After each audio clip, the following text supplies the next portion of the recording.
I remember the sky that morning not because it was particularly beautiful, but because it didn't match the way my gut felt. It was one of those endlessly blue skies above northern Arizona, too perfect, too cloudless, too oblivious to the chaos brewing just beneath it. I was standing outside Flagstaff Municipal Airport, duffel in hand, my boots damp with the frost still clinging to the pavement. And I didn't know yet that the world I'd spent years building, my home, my roots, my safety, had already been burned down behind my back. My name is Valerie Knox. I've worn many titles in my life: petty officer, combat medic, deployment lead, but never did I imagine I'd add target of betrayal to that list. And certainly not at the hands of the person I loved more than anyone in the world, my sister, Renee. Renee wasn't just my sibling. She was my co-survivor. We'd lost our parents young, car accident, winter roads, black ice. It gutted us. While most teenagers worry about prom and test scores, we were figuring out bills, probate, legal documents. Renee stepped up, put college on pause, worked 2 jobs while I shipped off to the Navy. She raised me as much as I raised her. So when I bought my first house after a decade of military service, there was never any doubt in my mind who I'd leave the spare key with. She'd earned it, or so I thought. That morning, she picked me up in her husband's red Dodge Durango, coffee in one hand, a travel blanket folded neatly in the backseat in case I got cold. "You always forget to wear a coat," she said, like she always did, as she handed me the coffee.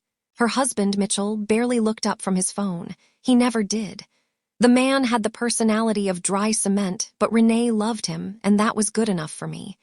"You sure you're packed?" she asked as we pulled away from the curb. I nodded. "Yeah, all set. Appreciate you handling the utilities while I'm out. I know it's not exciting." She waved it off. "Don't be silly. You left the power of attorney paperwork at the notary office last week, right?" "Signed, sealed, filed," I said, sipping lukewarm coffee. We both laughed, easy and familiar. She knew the details, how I'd be gone for 9 weeks in Guam on a leadership rotation, how I needed someone to keep up with my property taxes and make sure my house didn't turn into a jungle of weeds. We even joked about her turning the place into a cat cafe while I was gone. At the airport drop-off, she gave me a hug so tight, it left a bruise, not on my body but somewhere deep inside me. A bruise that wouldn't reveal itself until days later, when I'd realize what that hug really meant. "Take care of yourself, Val," she whispered. "And don't worry about anything here, just focus on your mission." She smiled again, too bright, too polished, the way you smile when you're lying through your teeth. And then she was gone. The flight was delayed, 3 hours, then 6, then canceled altogether. I was still in the terminal when I sent her a quick text. "Flight canceled, might head back to the house tonight. You around?" "Nothing," I called, straight to voicemail. An hour later, I tried Mitchell. No answer. I ended up checking into a nearby motel, the kind where the vending machines flicker and the carpet feels like it's plotting against you. I wasn't alarmed. Not yet. People get busy. People forget to charge their phones. But by the 3rd day of silence, something primal stirred in my chest. That 6th sense I'd honed in combat zones, the sense that tells you when something is just not right, it began to scream. I called my mortgage lender, just to confirm if Renee had set up the auto pay as we discussed. The rep on the line asked me to verify the address. I gave it. A long pause. "I'm sorry," she said, "but the account is no longer associated with that property." I blinked, blood rushing in my ears. "Excuse me. The ownership records have been updated recently. We can't give you details unless you're the current title holder." I stared at the beige motel wallpaper, feeling like the walls were collapsing around me. "I am the owner." Another pause. "Not according to the system." I drove home. And I mean home because in my bones it was still mine. The gravel in the driveway knew my tires. The porch knew the weight of my boots. The white shutters, I painted those with my own hands last spring. But something was off. A new car in the driveway, curtains I'd never seen, and the lock was new. The key I'd carried across 3 countries didn't fit. I knocked. Silence again, still silence. And then a voice from inside, Renee's, muffled, distant. "What now?" she said, annoyed. I shouted through the door, "It's me, Val. What the hell is going on?" More silence. Then Mitchell's voice, low and mocking. You signed it over, remember? My throat went dry. Signed what? The house. That's a lie. No, it's a document. Big difference. He slammed the door in my face. I stood there for a full 5 minutes, holding a useless key and a burning knot of betrayal in my chest. I could end this part of the story by saying I walked away crying, but that'd be a lie. I walked away furious. Not loud, storming fury, but something colder. Sharper. The kind of fury that doesn't scream. The kind that organizes folders and timestamps evidence. The kind that doesn't sleep until the truth stands naked in front of everyone. Renee had made one mistake. She underestimated me. She thought I'd vanish, retreat, disappear quietly like an obedient little soldier. But she forgot what I was trained to do when I felt ambushed. Regroup, assess, and return fire. And I wasn't just going to take my house back. I was going to take her down. The motel room smelled like something between mothballs and microwave soup. I'd tried 3 times to air it out, propping open the door with a chair, but the air outside was as heavy as the guilt I kept trying to talk myself out of. Because for a brief moment, I believed it might have been my fault. Maybe I had missed a signature page. Maybe I had authorized more than I remembered. Maybe I was spiraling, just like Renee would eventually accuse me of doing. But the truth is, paranoia feels different than instinct. One eats away at you with no cause. The other shouts when something's off. And my instincts, sharpened through a decade of deployments and near-death experiences, were screaming.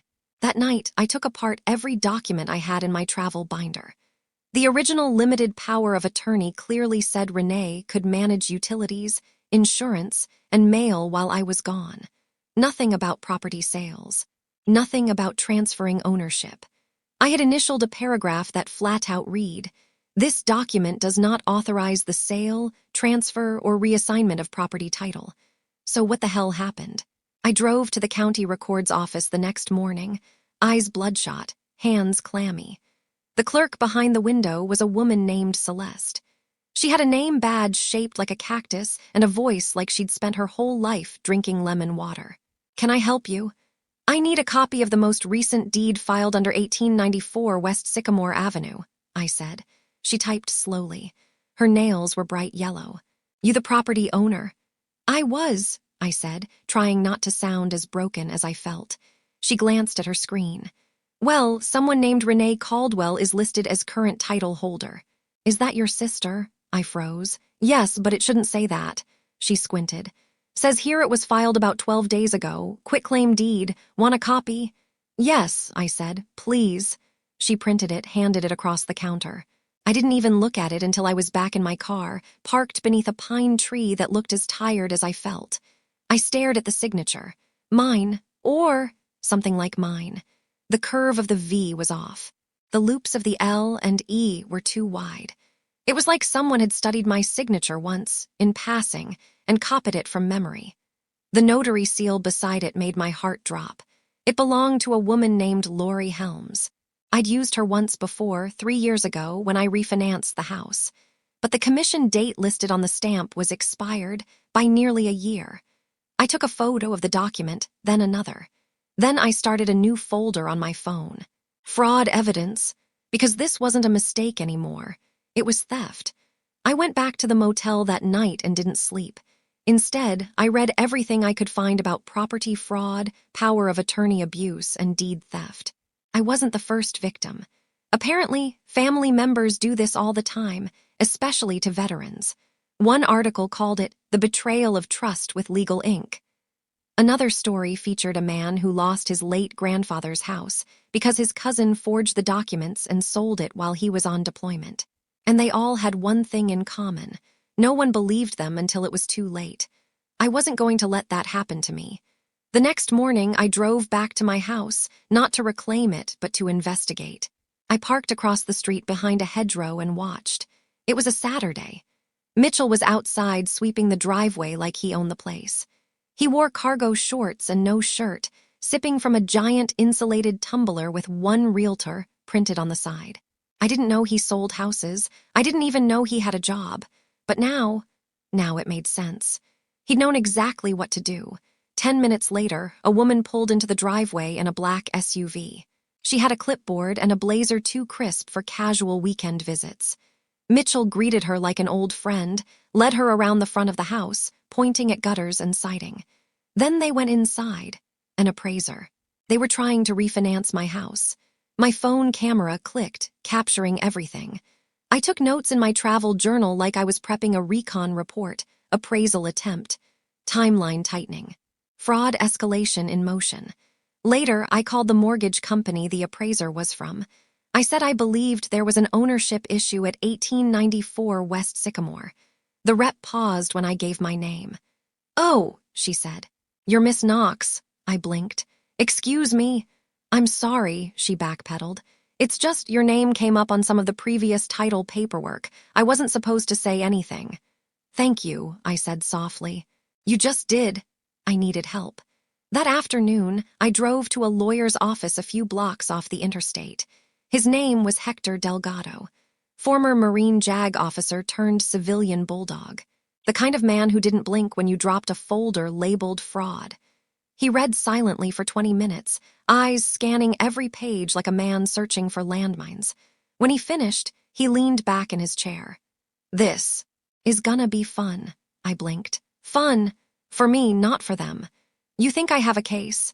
You have a war chest, Valerie, this forged deed, expired notary seal, power of attorney with explicit limitations," he whistled.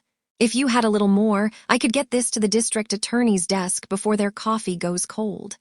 I pulled out the photo of Mitchell with the appraiser. He grinned. "Now that's what I'm talking about." Hector taught me what to file.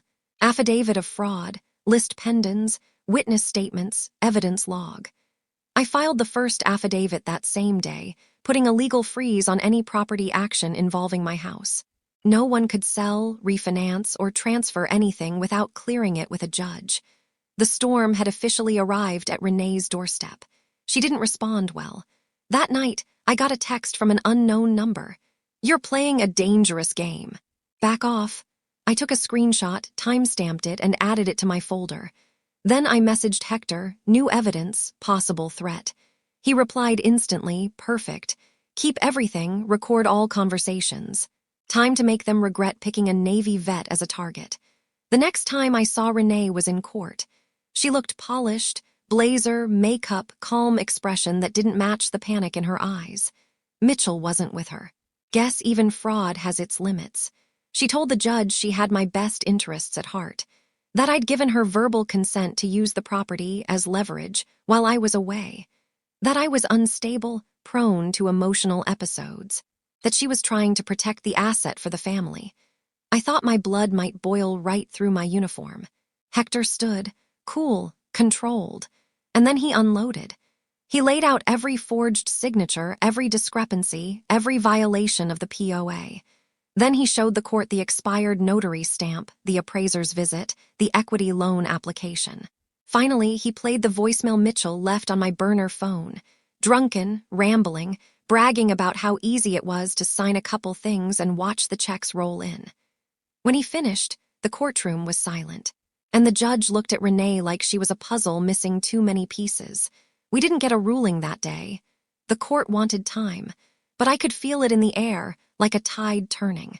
As Renee left the courtroom, our eyes met. Hers were glassy, not with tears, but with disbelief. She'd underestimated the one thing that made me dangerous. I had nothing left to lose, and when someone has nothing to lose, they stop flinching. I didn't sleep the night after the hearing. Not because I was afraid, I'd already moved past fear, but because my mind was too sharp. Every detail from the last month flickered behind my eyes like reels of surveillance footage. The signatures, the notary stamp, the fake text messages, the lies whispered to neighbors. The way my sister smiled in court like she still believed she could bend the truth just by saying it sweetly enough. By dawn, I was dressed, caffeinated, and walking the perimeter of my own property. Not inside it, yet, but around it, like a soldier reclaiming ground that had been stolen in the night. I circled twice. I took more photos. I logged timestamps, faces, license plates. The neighbors peered from behind their curtains, some curious, some ashamed. A few even stepped out to apologize. "Valerie," one of them said, "we didn't know. She told everyone you were overseas, unstable." I nodded. She's always been good with words, I said, but I'm better with receipts. Hector called mid-morning with updates. The judge was reviewing restitution claims and had fast-tracked our request for a full property title reinstatement. The fraud case had also caught the attention of the state attorney's office. They wanted to open a separate criminal investigation for misuse of authority and forgery. Think they'll take it? I asked. I think they already have, Hector said. They just want to see if your sister keeps digging. And dig she did. Over the next few days, Renee began bleeding online. It started subtly, Facebook posts about being betrayed by family and doing everything to help someone who just wants to destroy you. Then it escalated. She implied I was delusional, unstable, even dangerous. Old photos of us together surfaced on her feed with captions like, "Love can be so one-sided." I didn't respond. I didn't even open the posts directly. I let the screen captures pile up in a folder labeled Narrative Control. Meanwhile, my story was spreading in quieter circles. Veterans forums began reposting anonymous versions of the case. A military legal blog featured a write-up titled, "When Family Becomes the Enemy, How One Officer Fought Back." I didn't care about fame, but I cared about truth. And now it was walking with me. 3 weeks later, I stood in my living room again. The lock had been changed, legally this time. The title had been reinstated. The fraudulent deed had been voided by court order. And Renee, for the first time in her life, was being investigated as a criminal, not just whispered about as a drama queen. I didn't celebrate. There were no champagne toasts, no music, no social media announcements. I just stood in the center of the hardwood floor, my hand brushing against the familiar corner of the kitchen counter. It was real again. Mine. And somehow, that silence was the loudest moment of my life. That afternoon, I visited my father's grave. He'd been buried with full honors. I'd spoken at his service in uniform, barely able to hold it together. He used to say, "Integrity isn't tested in moments of ease. It's tested in the trenches, when you think no one's watching." I knelt by his headstone and whispered, "I passed the test, Dad, I didn't flinch." The wind moved through the cemetery like an exhale, and I knew wherever he was, he'd heard me. Life didn't go back to normal, it became something better, something forged. I moved back into the house permanently, stripped every trace of Renee and Mitchell from the walls. New paint, new locks, new energy. I even burned the lavender-scented candle she always used in the hallway, just to reclaim the air. The local VFW invited me to speak at their Veterans Awareness Seminar. At first, I declined. I didn't want to be the cautionary tale with a tragic sister story, but Hector convinced me. "Val," he said, "your story's not about tragedy, it's about tactical survival. People need to see how it's done." So I stood before a crowd of vets and spouses and families, and I told them, not the gory parts, not the melodrama, but the truth. Keep your paperwork clean. Never assume love can't mutate into leverage. And most importantly, if it happens to you, document everything. By the end of the talk, half the room was crying, not because they were shocked, but because they saw themselves in it. One man approached me afterward, older, Marine Corps tattoo on his forearm, hands weathered by something harsher than time. "My daughter took out a loan against my house last year," he said. "I didn't fight it. Felt like I'd be betraying her." "You wouldn't be," I told him. "She betrayed you." He nodded once, slow, like the truth had finally been allowed to enter his bloodstream. The Pierce Fund was born 6 months later, named after my dad. Staffed by veterans. Backed by donations and 2 incredible pro bono attorneys, Hector and an Air Force retiree named Miss Lark. We didn't just help vets reclaim property. We helped them reclaim dignity. We built toolkits, how to review your power of attorney, how to spot title theft, how to file an emergency injunction. We created support groups, launched hotline hours. Within a year, we were referenced in a Senate hearing about veteran exploitation. But none of that was why I did it. I did it because of that motel room, because I remembered what it felt like to stand in the dark, listening to a faulty AC unit hum like it was mocking me, wondering how someone who once braided your hair could be the same person who tried to erase you. And I promised myself I'd never let another vet feel alone like that. I saw Renee one last time. It wasn't in court. It wasn't at a mediation. It was outside the VA center, where she'd been ordered to do community service as part of her plea deal. She was sweeping the sidewalk in a yellow vest that said volunteer in letters that looked more like a punishment than a title. We locked eyes. She opened her mouth to speak, but stopped. She knew. She wasn't the sister who hugged me at the airport anymore. She wasn't the caregiver or the confidant. She was just another case in a filed drawer. And I was the one who'd filed it. When I finally cleared out the last box in my garage, I found a note from her. Old, torn, probably written when she was still pretending we were okay. It read, "I only ever wanted to feel safe too. I'm sorry it came out wrong." I folded it slowly, placed it in a manila envelope, and slid it into the back of my filing cabinet. I didn't need revenge. I already had something stronger. The truth notarized, time-stamped, and court-approved. And my home. Mine again. Now every morning starts the same. Coffee in a worn mug. Porch light clicking off at sunrise. Wind whispering through the pine trees. No watchers across the street. No lies bouncing through the walls, just peace. Earned, documented, and unshakable.